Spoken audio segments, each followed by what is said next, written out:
Hello my friends. आप सुनने जा रहे हैं हार्टलेस सीओ का एपिसोड 2।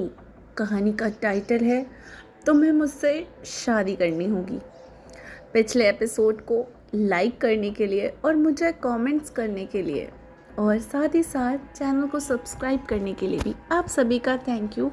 आई थिंक मुझे ऐसा लगता है कि आप लोग को ये स्टोरी बहुत पसंद आ रही है और ये स्टोरी वाकई में बहुत ज़्यादा अच्छी भी होने वाली है। तो अगर आप लोगों में से अभी तक किसी ने भी इस चैनल को सब्सक्राइब नहीं किया है तो जल्दी से चैनल को सब्सक्राइब कर लीजिए ताकि इस कहानी के आने वाले बहुत ही इंटरेस्टिंग एपिसोड्स को आप मिस ना कर दें। जैसा कि मैंने बता ही दिया है कि ये कहानी रोज़ 8:30 बजे हमारे चैनल पे अपलोड हो जाएगी, तो बस सुनने के लिए तैयार रहिए। तो चलिए अब हम कहानी को आगे बढ़ाते हैं। रूहानी और उसके पापा मॉल में शॉपिंग करने के तुरंत ही ओबरॉय हाउस के लिए निकल गए। घर आते ही रूहानी सीधा अपने पड़ोस में चली गई क्योंकि वहाँ उसका लड्डू उससे नाराज़ जो था।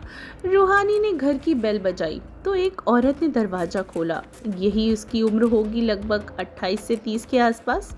रूहानी को देखकर वो औरत बोलती है, अच्छा हुआ तुम आ गई रूही। इस लड्डू ने तो पूरा घर सिर पे उठा लिया है। देखो कैसे मुंह फुलाकर सोफे पे लेटा हुआ है। इसके पापा भी घर पर नहीं है, अगर होते तो इसको सबक सिखाते। अब तुम ही इसे हैंडल करो। रूहानी मुस्कुराने लगी और प्यार से बोलती है, दीक्षा भाभी आप चिंता मत करो, मेरा लड्डू मुझसे नाराज़ है ना, तो मैं उसे मना ही लूँगी।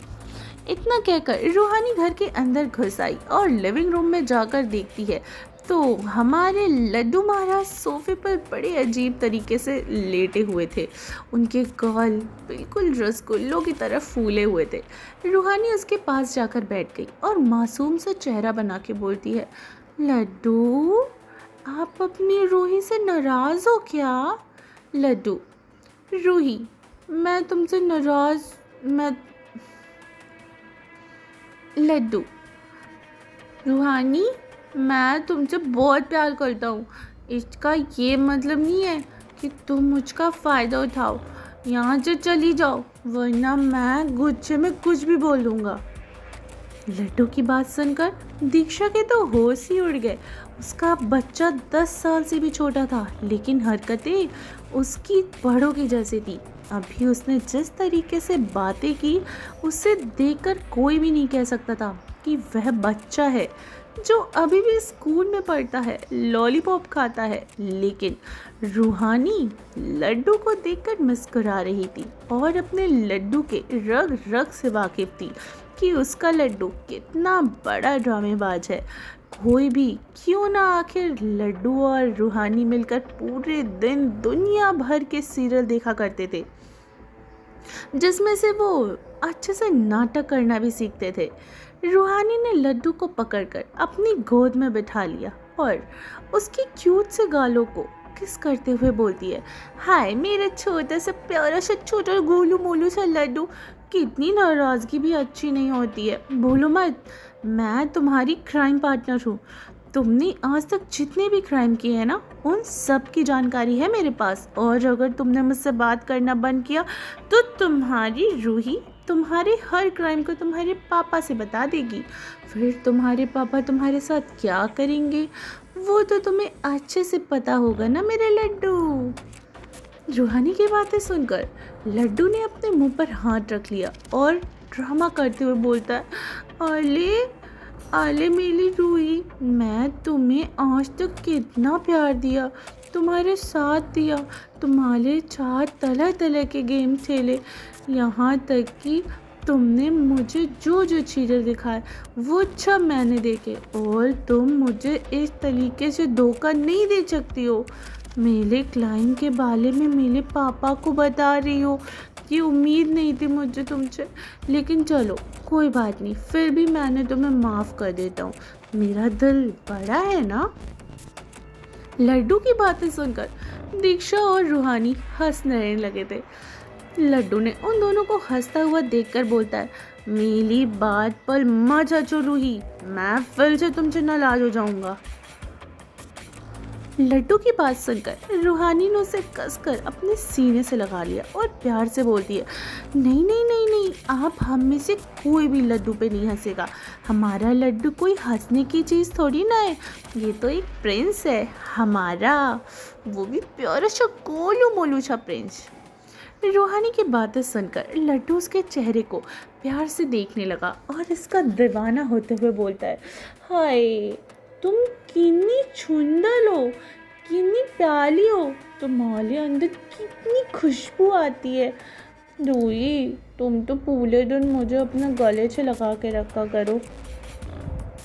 रूहानी मुस्कुराने लगी कि तभी दीक्षा उसके बगल में बैठकर बोलती है, लड्डू जी अभी जितना भी गले लगाना है ना तो लगा लो, लेकिन जब रूही की शादी हो जाएगी तब इसके ऊपर सिर्फ और सिर्फ उसके पति का हक होगा, हमारा नहीं।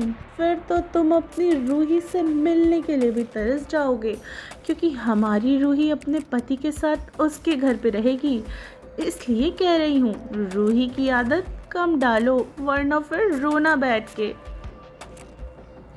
दीक्षा की बातें सुनकर लड्डू ने कसकर रूहानी को पकड़ लिया और बोला, चाहे तो लूई तुम मुझसे शादी कर लो ताकि तुम मेरे घर में लो मेरे साथ।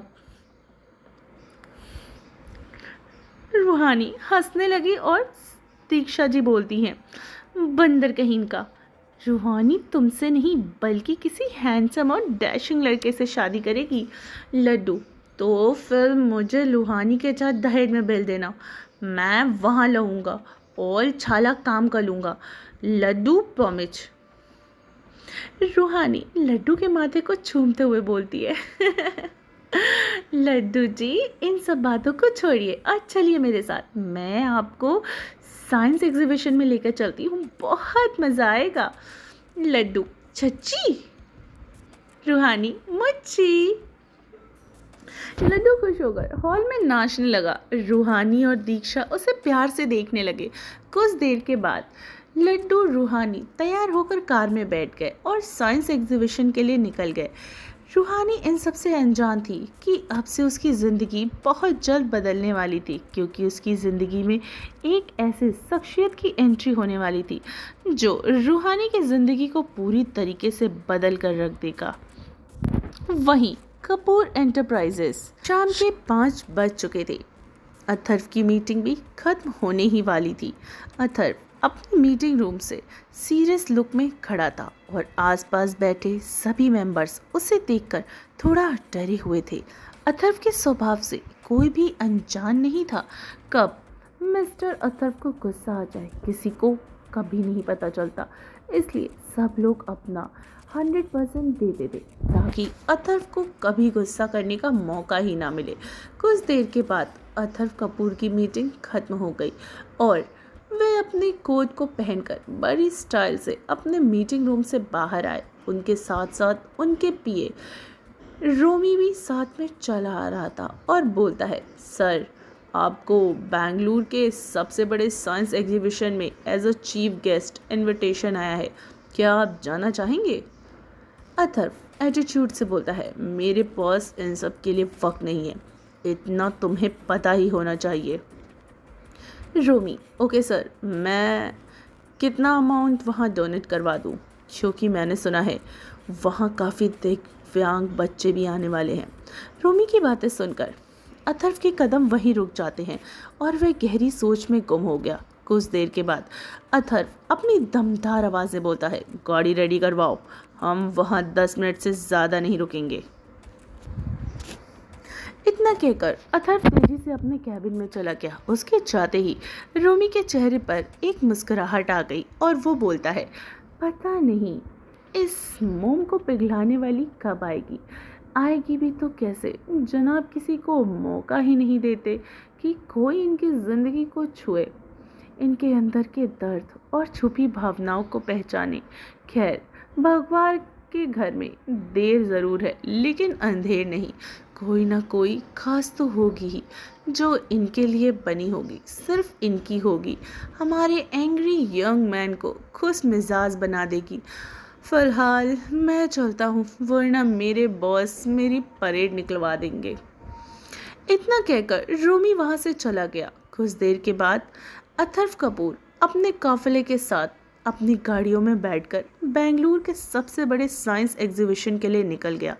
अथर्व पीछे कार में बैठा हुआ था। उसके चेहरे पर कोई भी भाव नहीं थे। उसे आज तक किसी ने मुस्कुराते हुए देखा ही नहीं था। मुस्कुराना तो बहुत दूर की बात है, किसी ने उसके चेहरे पर कोई भी एक्सप्रेशन ही नहीं देखे थे। पता नहीं वह इंसान किस तरीके से जीता है। अथर्व पीछे बैठकर अपने लैपटॉप में काम ही कर रहा था कि अथर्व को फ्री बैठना क्योंकि बिल्कुल भी पसंद नहीं था।